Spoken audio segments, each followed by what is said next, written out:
되겠습니다. 그러면 다음으로 2027 대입과 진학지도에 대한 설명을 듣도록 하겠습니다. 진학부장님이신 윤순현 선생님이십니다. 네, 안녕하세요. 진로진학부 윤순현입니다. 반갑습니다. 2027 대입 및 진학지도 안내에 대해서 먼저 말씀드리고 진행하겠습니다. 그리고 가장 중요할 수 있는 내용인 2023 학년도 전년도 입시 결과를 공개하고 본교에서 어떻게 진학 결과를 내고 있는지 설명드릴 수 있도록 하겠습니다. 우선 교육과정은 지금 중3 학생들과 중2 학생들은 크게 바뀌게 됩니다. 그래서 중3 학생들이 현역으로 대학교에 진학을 하지 못하고 재수를 하게 되면 정말 큰 어려움에 처할 수도 있겠습니다. 지금 중2 학생들 같은 경우는 2022 교육 과정으로 변경되고 내신 성적도 지금 아이들은 9등급제 상대평가를 실시하거나 또는 절대평가를 실시하는 데 비해서 중학교 2학년 아이들부터는 모든 과목이 5등급제 상대평가로 바뀔 수도 있습니다. 그리고 수능체제도 변경될 예정이라고 합니다. 이렇게 입시제도가 변경될 거기 때문에 모두 다 현역으로 바로 좋은 대학교에 입학하였으면 좋겠습니다. 그리고 지금 중3 학생들 같은 경우는 2027 학년도 대입을 치르게 될 텐데요. 지금 실시하고 있는 2024 대입이나 또는 고등학교 2학년, 고등학교 1학년이 치르게 되는 대입이랑 거의 똑같은 방식으로 대입이 진행이 됩니다. 그래서 지금 고3 학생들 것으로 설명을 드릴 텐데요. 요거 가지고 준비하시면 충분하다고 생각해 주시면 되겠습니다. 수시는 6회 지원이 가능하고 정시는 3회 지원이 가능합니다. 아직까지도 계속 이 방식으로 유지될 예정이고요. 수시에서는 교과전형, 종합전형, 그리고 논술전형 중에서 6번 지원할 수 있게 되어 있습니다. 이 6번을 지원해서 하나라도 합격을 하면 그 대학교에 등록을 해야 되고요. 혹시 고3이 되어서 열심히 공부하다 보니까는 정시에 좋은 대학을 갈 수 있을 것 같다 라고 했을 때 수시에서 하나라도 합격하게 되면은 그 대학에 지원을 해야 되고 정시로 지원이 불가능하게 되어 있습니다. 혹시 장난으로 전문대학교에 수시 원서 써서 전문대학교에 합격하면 그 대학교에 등록을 해야 되는 겁니다. 그 대학교에 등록을 하지 않고 미등록하고 정시로 넘어갈 수 있겠지라고 착각을 하고 미등록하면은 이 학생은 정시로 넘어가지 못한 채 바로 재수학원을 알아보는 상황이 발생할 수도 있겠습니다. 그래서 수시 6회 지원을 하였는데 여기서 좋은 결과가 나오지 않아서 결국에는 모두 다 수시에서 불합격을 하게 되면 그때 정시로 수능 위주 전형으로 넘어가게 되는데 정시는 정말 어렵다는 것을 미리 말씀드리고 싶습니다. 정시가 어려운 것 중에 하나는 수능 시험을 응시하는 집단 자체가 바뀌기 때문입니다. 모의고사를 치를 때 있었던 학생들 중에서 하위권에 있던 7등급, 8등급, 9등급을 받던 학생들이 대학을 갈 필요가 없다, 취업하겠다, 군대를 먼저 갔다 오겠다 등의 사유로 수능 시험에 응시하지 않아서 하위권 학생들이 많이 빠지게 됩니다. 그리고 올해 같은 경우는 킬러 문항을 없애겠다, 물수능이 될 거다라고 하면서 상당히 많은 재수생들 또는 반수생들이 들어와서 나보다 수준이 높은 학생들도 많이 오게 되는, 그래서 모의고사 집단과 수능 시험을 보는 집단이 바뀌게 됩니다. 그래서 모의고사에서 받아온 점수 비슷하게 받아오게 되면 정시에서는 등급이 떨어지는 성적표를 받는 것이 비일비재하다라고 생각해 주시면 되겠습니다. 그래서 모의고사에서는 2등급 정도 꾸준하게 받아오는 학생들이 수능시험에서는 3등급을 받아오더라. 이게 매우 자연스러운 현상이라고 생각해 주시면 되겠습니다. 그리고 올해 같은 경우 수도권에서 뽑는 비율을 보시면은 빨간색 테두리로 되어 있는 것이 수시 전형이고요. 그 이외 전형이 정시 전형입니다. 수시 전형에서는 교과 전형으로 20% 정도를 선발하고 있고요. 종합 전형으로 30% 정도를 선발하고 있습니다. 수도권에서 모집하는 인원의 절반 정도를 학생부 위주 전형, 교과 전형이나 종합 전형으로 선발하고 있다. 정시 전형, 수능 전형은 매우 어려울 수 있으니 가급적이면은 절반 이상 뽑는 수시로 지원하겠다는 생각을 가져주시면 되겠습니다. 이게 전년도 저희 학교에서 입학한 입학 사례를 표에다가 담은 거고요. 종합전형은 검정색으로 표현을 하였고, 빨간색은 교과 전형, 파란색은 논술 전형으로 합격한 학생들, 초록색은 정시 전형으로 합격한 학생들을 표로 담아놨는데요. 이 중에서 제일 많은 색깔은 무슨 색깔일까요? 네, 검정색이 상위권 학생들부터 시작해가지고 학생부 종합전형으로 대학교를 잘 가고 있다라고 생각해 주시면 좋을 것 같습니다. 빨간색 전형은 학생부 교과 전형으로 내신 성적을 매우 중요하게 생각하는 전형입니다.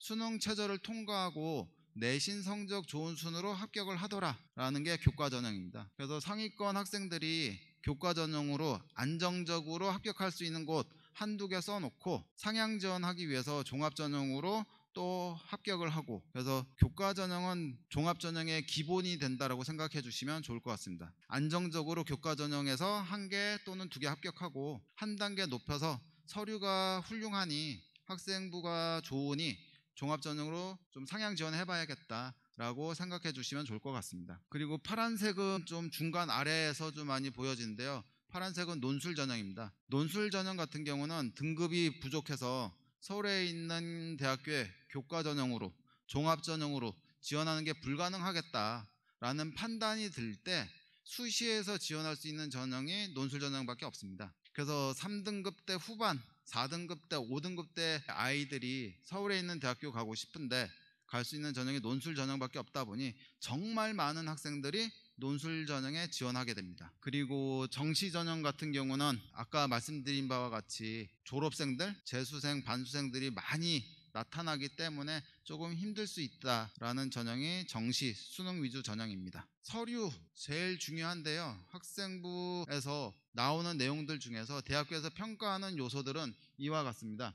인적사항, 출결, 수상, 자격증, 그리고 창의적 체험활동, 교과학습 발달사항, 독서, 행특, 이렇게 크게 8가지로 나와 있는데 이 모든 것들을 대학교에서 반영하는 것은 아닙니다. 일단 고교 정보가 블라인드 처리돼서 서울에 있는 고등학교인지 지방에 있는 고등학교인지 자사고인지 일반고인지 확인할 수 없습니다. 특히 우리 학교 같은 경우는 10년 넘게 자사고로 운영되다가 자사고에서 실시했던 모든 프로그램들을 없애지 않고 지금도 그대로 유지해서 그 프로그램들을 진행하고 있습니다. 그러니까 대학교에서 봤을 때 동성고등학교는 자사고인지 일반고인지 구분하기 어려울 정도로 좋은 프로그램들이 있다. 그게 블라인드 처리되어 있기 때문에 서울에 있는 학교인지 자사고인지 알 수 없다라고 봐주시면 될 것 같고요.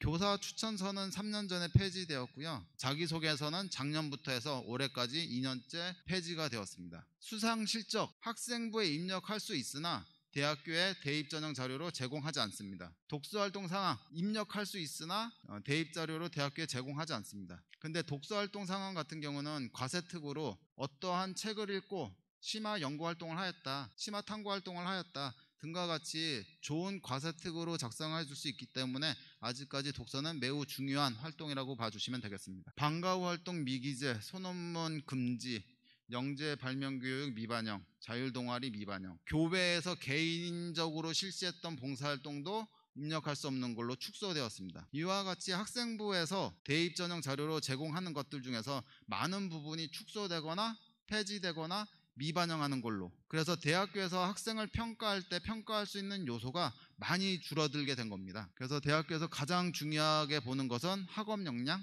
이 아이의 내신 성적, 과목별 세분 능력 특기사항, 이 내용이 가장 중요하다고 봐주시면 되겠습니다. 앞에 설명드렸던 우리 학교 입시 결과에서 상위권 아이들이 의과대학에 4곳에 합격을 하였는데요. 일단 서울대학교, 연세대, 고려대, 한림대 의예과에 합격하기 위해서 가장 중요한 것은 서류죠. 서류는 학생부 하나밖에 없습니다. 자소서 폐지, 교사 추천서 폐지 다 없어졌고요. 학생부 하나만 존재합니다. 그래서 서류가 통과될 수 있을 정도로 우리 학교의 학생부는 매우 훌륭하다라고 생각해 주시면 좋겠습니다. 서울대학교 의예과 가지고 한번 설명을 드리면요. 의예과에서는 일반 전형으로 53명을 선발하는데 작년에 773명이 지원하였습니다.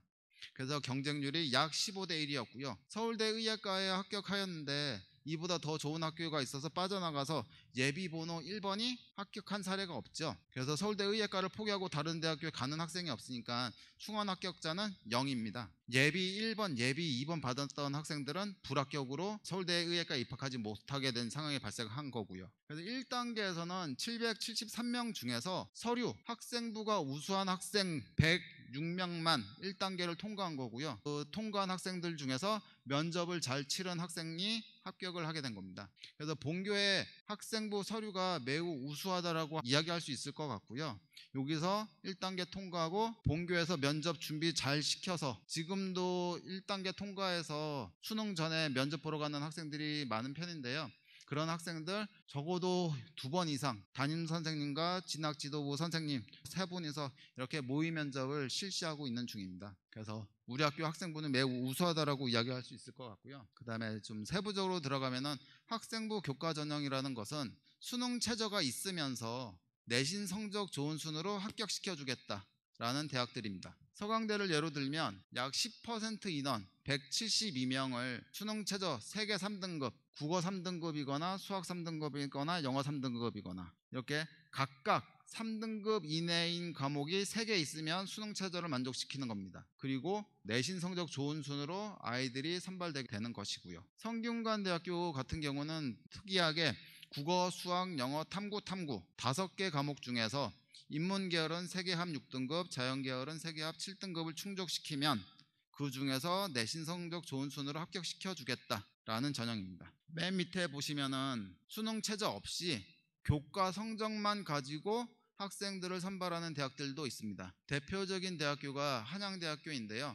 한양대학교에서는 수능 없이 오로지 내신 성적만 가지고 학생들을 선발합니다. 수능에 응시할 필요조차 없기 때문에 미리 합격자를 발표하였습니다. 어제 한양대학교 기계공학과에 합격했다는 학생의 연락이 있었고요. 이 학생은 한양대가 목표는 아니고요. 한양대학교는 기본적으로 합격할 걸로 예상하고 연세대, 고려대, 서울대 그 이상까지도 합격을 기대해 볼 수 있는 학생입니다. 그리고 광운대나 명지대나 한성대나 이 대학들도 수능 최저가 없기 때문에 교과 전형으로 합격하려고 하면 최소 2점대 초반, 2점대 중반까지는 내신 성적이 나와야 합격할 수 있겠다라고 봐주시면 되겠습니다. 그리고 학생부 교과 전형의 이름은 달고 있지만 따지고 보면 종합전형이라고 볼 수 있는 대학들도 있습니다. 연세대학교 같은 경우는 교과 성적이 매우 중요해서 내신 성적 좋은 아이들 3배수 또는 4배수가 1단계를 통과하고 내신 성적 좋은 아이들 중에서 재시문 면접을 통해서 학생들을 선발하고 있습니다. 그래서 수능 최저 없이 면접으로 아이들을 선발한다. 1단계를 통과하기 위해서는 교과 성적이 매우 좋아야 되고 교과 성적을 통과하고 나면은 면접으로 당락이 결정된다. 그래서 이 전형 같은 경우는 이름은 학생부 교과 전형이지만 종합전형이라고 봐도 무방한 전형입니다. 고려대학교 같은 경우는 1단계, 2단계 없이 합산해서 일괄 합산해서 합격자를 발표하는데요. 수능 최저 통과한 학생들 중에서 내신 성적 70% 정량 평가하고 학생부 20% 평가해서 좋은 학생들 순으로 합격자를 발표하게 되는 대학입니다. 동국대학교는 수능 최저 없으면서 교과 성적 70점 그리고 서류 30점을 반영합니다. 그런데 동국대학교 교과전형 70점 같은 경우는 700점으로 이야기를 하는데 700점 같은 경우는 국어, 수학, 영어, 사회 또는 국어, 영어, 수학, 과학 이 과목들 중에서 잘 나온 과목 10개만 반영을 해요. 그러다 보니 대부분의 아이들이 699점 이상을 받아가게 됩니다. 교과 전형에서는 700점 만점에 699점 이상이기 때문에 거의 변별력이 없고요. 서류에서 당락이 결정된다. 그래서 동국대 교과 전형 같은 경우도 이름만 교과 전형이지 실질적으로는 종합 전형이라고 봐도 무방하겠습니다. 그리고 우리 학교에서 가장 공을 많이 들이고 있고 좋은 대학교에 잘 보내고 있는 전형인 학생부 종합 전형에 대해서 설명드리겠습니다. 학생부 종합 전형에서 평가 요소는 학업 역량, 즉 고등학교에서 얼마나 열심히 공부했고 과세특에 어떠한 모습으로 공부했는지 그리고 어떻게 심화 활동까지 하였는지 등을 담고 있는 과세특을 중요하게 여기는 학업 역량 그리고 진로 역량 진로에 대해서 얼마나 많은 노력을 해봤느냐 동아리 활동을 통해서 진로에 대한 역량을 얼마나 키웠느냐 그리고 앞에 보신 선택 과목들 중에서 진로와 연관된 전공과 연관된 과목들을 얼마나 많이 선택해서 그 과목을 공부했느냐 본인이 선택해서 공부하였다면 그 과목의 성적은 어떻게 나왔으며 그 과목의 세부능력 특기사항은 어떻게 되느냐 진로에 관련된 모든 것을 살펴보는 것이 진로 역량입니다. 마지막으로 공동체 역량은 함께 더불어 살아갈 수 있느냐 대표적으로 보는 역량은 의사소통 역량 나의 이야기를 조리 있고 논리적으로 말할 수 있느냐 그리고 다른 사람의 이야기를 경청해서 들을 수 있느냐 그다음에 뭐 갈등 관리, 나눔, 소통, 배려, 협력 이런 다양한 분야를 평가하는 것이 공동체 역량입니다. 근데 보통 일반적으로 많은 학교에서 공동체 역량에 관련된 부분은 모두 다 잘 작성해 주고 있기 때문에 공동체 역량은 거의 다 모든 학생들이 좋은 점수를 받아가고 있다. 결국에 학생부 종합 전형에서도 학업 역량과 진로 역량이 중요하다. 학업 역량은 교과 성적, 진로 역량은 선택 과목, 본인이 선택한 과목들에 대한 성적이라고 보시면 됩니다. 그래서 학생부 종합 전형 같은 경우도 성적이 매우 중요하다고 봐주시면 되겠고요. 일반적으로 거의 모든 대학교에서는 서류와 면접을 통해서 학생들을 선발하고 있습니다. 그런데 요즘에는 면접이 좀 힘들어하는 학생들이 많아지다 보니까는 내신 성적 좋은 아이들 위주로 서류만으로 학생들을 선발하는 경우도 종종 있습니다. 논술은 정말 3등급 대 후반, 4등급 대 5등급 대 아이들이 정말 많이 지원하고요. 경쟁률이 평균 60대 1 정도 나옵니다. 60대 1이라고 하면 10명 모집하는데 600명이 지원한 거고요. 600명 중에서 수능 최저를 통과 못하는 학생들도 많이 발생하고, 그 다음에 논술 시험에 미응시하는 학생들도 많이 발생합니다. 그러면 논술 시험에 응시한 학생들 중에서 시험도 잘 봤고 수능 최저도 충족한 학생들은 600명 중에서 200~300명 정도 나오는 거죠. 200~300명 중에서 10등 안에 들어가야 최초 합격을 하는 거고요. 근데 논술 전형 같은 경우는 내신 성적이 조금 불리한 학생들이 많이 지원하다 보니 6개 모두 6논술 작성하는 아이들도 많은데요. 6개 모두 다 불합격하는 사례가 정말 비일비재하게 많이 발생합니다. 논술 전형 정말 힘들고요. 그 중에 하나라도 합격을 하게 되면 정말 감사합니다 하고 그 대학교에 절하고 들어가는 아이들도 있고요. 2개, 3개 합격하는 아이들은 정말 드물긴 한데요. 간혹 발생하게 되면은 예비 1번, 예비 2번 이렇게 받은 아이들이 충원 합격할 수 있는데, 상위권 대학 같은 경우는 예비번호 1번, 예비번호 2번 받았다가 불합격하는 사례도 종종 발생하게 되는 게 논술 전형입니다. 상위권 대학교에 조금 낮은 등급으로 논술 전형으로 대학을 가겠다라는 생각을 갖고 있다고 하면 최초 합격을 바랄 수 있는 정도의 수준이면 지원 가능하다고 볼 수 있겠습니다. 인문계열 논술도 수학이 중요하고요. 자연계열 논술도 수학이 매우 중요합니다. 연세대학 정도만 과학 논술을 보고 나머지 대학은 다 수리 논술만 본다 라고 생각해 주시면 되겠습니다. 이와 같이 본교에서 입학 진학 실적을 좋게 내고 있고요. 우리 학교의 학생부 서류가 매우 우수하게 된 이유 중에 하나는 시설도 좋고 학교 프로그램도 자사고 프로그램 그대로 쭉 유지하고 있고, 교육과정도 학생들이 희망하는 과목 다 선택할 수 있게 유지하고 있고, 그래서 학교가 많이 노력하고 있고요. 좋은 서류를 만들 수 있는 것 중에 하나는 진로 진학 컨설턴트를 채용하여 샛별 인재반을 운영하고 있는 게 가장 큰 이유 중에 하나라고 생각을 합니다. 샛별 인재반은 심화반이라고 보기에는 좀 그렇고요. 학생부 종합전형 준비반이라고 생각해 주시면 될 것 같습니다. 학업 성취도도 우수하고 그 다음에 본인이 하고자 하는 의지가 있는 학생들, 자기 주도성이 뛰어나고 과제 수행할 역량이 뛰어난 아이들을 선발할 예정입니다. 지금 1학년 학생들 같은 경우는 11월 초까지 해서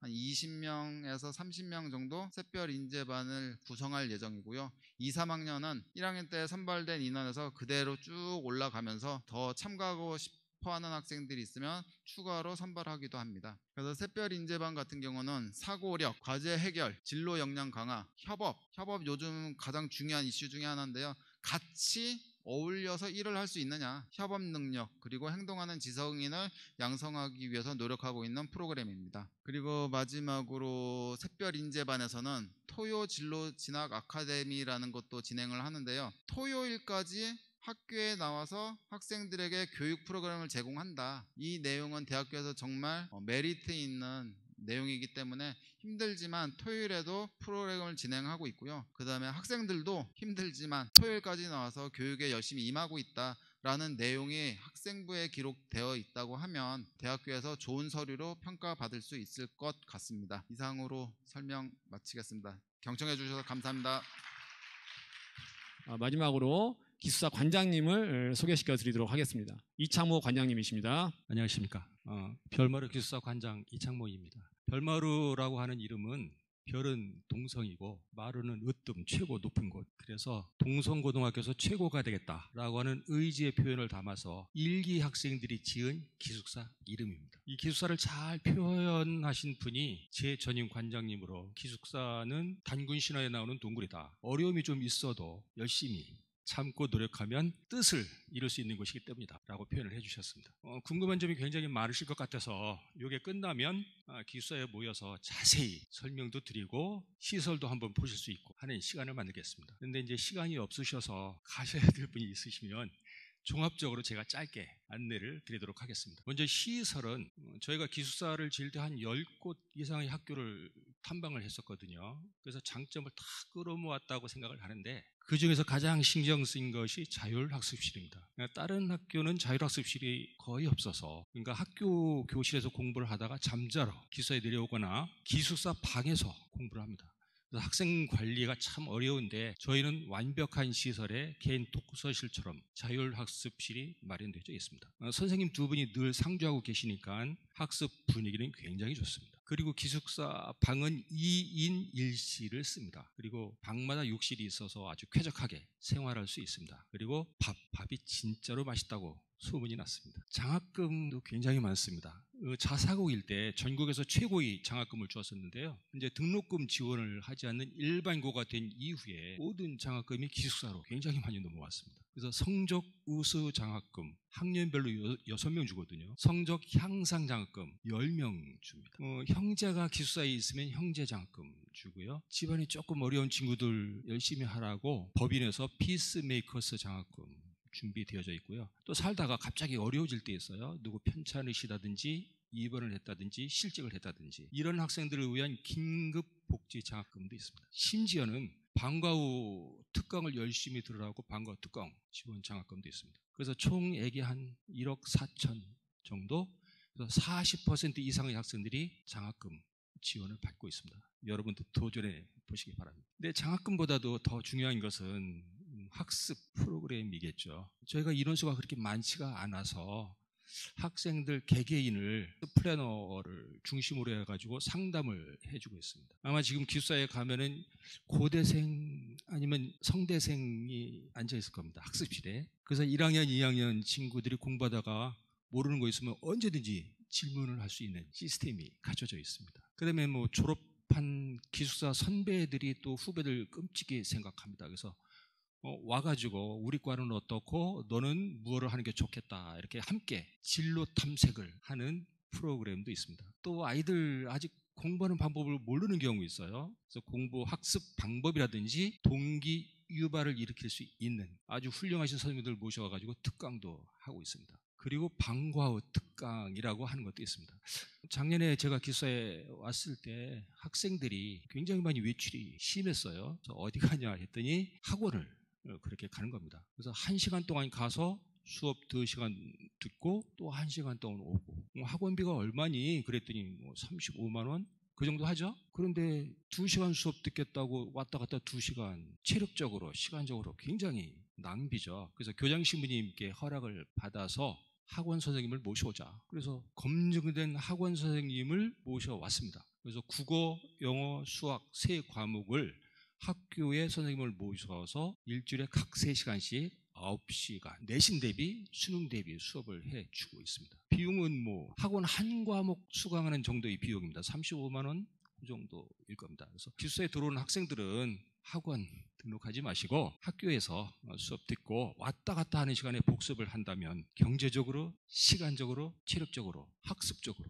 굉장히 도움이 될 겁니다. 이거 열심히 하라고 동창회에서 방과 특강 지원 장학금을 준다고 아까 소개를 드렸습니다. 시설 좋고 학습 프로그램 좋고 지원 열심히 해주고 이런 기숙사에 살면 뭐가 좋아지겠습니까? 그렇죠. 누구든지 상상하는 것 그대로 첫 번째가 성적 향상입니다. 1학년 아이가 집에 가서 푸념을 한다고 엊그저께 기숙사 그 급식 회의를 좀 했었거든요. 학부모님이 가만히 앉아 계시다가 갑자기 집에 와서 아이가 푸념을 한다고 무슨 큰일이 났나 해서 여쭤봤더니 기숙사에 가면은 휴대전화도 없고 개인 전자기기도 없고 공부 안 하려고 해도 옆에 친구가 공부하고 할 수 있는 건 공부밖에 없다고 푸념을 한다고 어머니 박수치면서 좋아하시더라고요. 그래서 나 성적이 올라갑니다. 실예를 들어보면 중학교 때 내신하고 입학할 때 반배치고사를 평균을 낸 기숙사 아이들 평균을 낸 퍼센테이지가 41%였습니다. 근데 1학기 종합고사가 끝나고 성적을 평균을 내보았더니 26% 정도로 상승을 했습니다. 3학년들 작년에 9기 아이들 졸업하면서 77% 대학교 진학률을 보였습니다. 나머지 아이들은 좀 더 좋은 데 가겠다고 재수하는 거죠. 그래서 성적 향상 첫 번째고요. 두 번째는 저는 이것도 굉장히 중요하다고 생각을 하는데요. 우리 기숙사 친구들은 같은 솥에 밥을 먹고 같이 잠을 잡니다. 식구 같은 동료고 선후배죠. 틀림없이 이렇게 열심히 노력을 했으니까 10년, 20년, 30년 후에 아마 우리나라 각계각층에서 굉장히 중요한 일들을 하고 있을 겁니다. 그 한 200명 정도가 서로가 밀어주고 끌어준다면 이것보다 큰 재산은 참 찾기 힘들 겁니다. 기숙사 들어오는 순간 이거는 이루어지는 거죠. 아까 진학지도부장님 말씀하셨듯이 요즘에 단체활동 중요하다 합니다. 그래서 저희 기숙사 살면은 당연히 협동과 양보는 몸에 배어져 있는 신사가 되어져 가는 겁니다. 이렇게 좋은 기숙사 한번 들어와 보시기 바랍니다. 저는 고등학교에 들어오는 친구들 만나면 기회 있을 때마다 제 경험담을 꼭 얘기를 합니다. 저는 아주 시골 사람인데요. 전기불이라고 하는 걸 초등학교 1학년 때 처음 봤습니다. 그러니까 동네 어르신들 다 알죠. 중학교 때까지는 동네를 가다가 어르신을 뵙고 인사를 드리면 어디 가냐? 밥은 먹었냐? 근데 고등학교에 들어가서 교복을 입고 모자를 쓰고 어느 날 동네를 가다가 어르신을 뵙고 인사를 드렸더니 자네 어디 가시나? 밥은 자셨나? 깜짝 놀랐습니다. 어르신 왜 갑자기 말씀을 그렇게 높여주시는지요? 아, 이제 자네는 높을 꽂자 고등학생, 어른 대접 받아야지. 고등학생 이제 되면서 각오가 굉장히 그죠? 남다르죠? 목표도 아마 서 있을 겁니다. 그러면 이제 꿈을 이루어야죠. 그래서 학생 여러분, 어른의 자존심을 갖고 기숙사에 오셔서 같이 노력합시다. 감사합니다.